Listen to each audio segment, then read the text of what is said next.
En 1867, avec la fondation du Dominion du Canada, la question de l'identité de ceux qui occupent ce territoire va se poser. Sont-ils britanniques ou canadiens?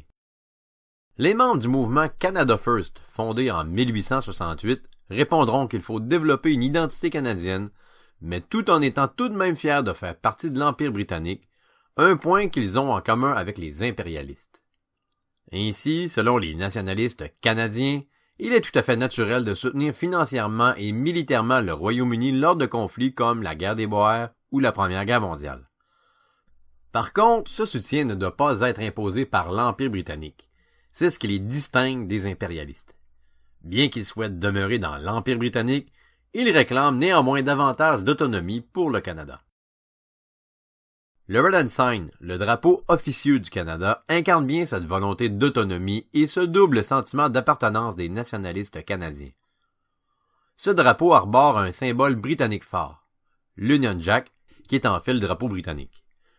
Cependant, il est toutefois aussi un symbole canadien puisqu'on y retrouve les armoiries des 4 provinces fondatrices du Canada.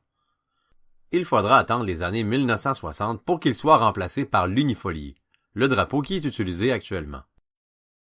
Les nationalistes canadiens de la fin du 19e siècle et du début du 20e siècle doivent souvent faire le pont entre les nationalistes canadiens français et les impérialistes.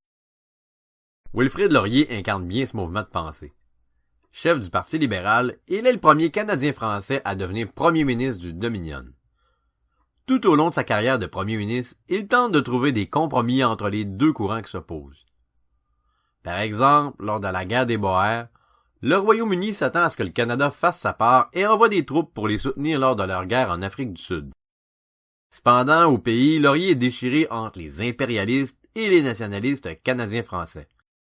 Il décide finalement d'envoyer un bataillon, mais qui sera composé de volontaires seulement, c'est-à-dire essentiellement des anglophones.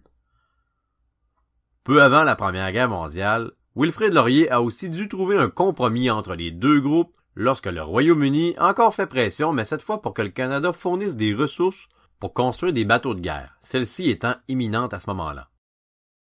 Wilfrid Laurier réagit alors en créant la Marine royale canadienne en 1910, une manière quelque peu symbolique d'affirmer l'autonomie du Dominion, tout en restant toutefois attaché au Royaume-Uni.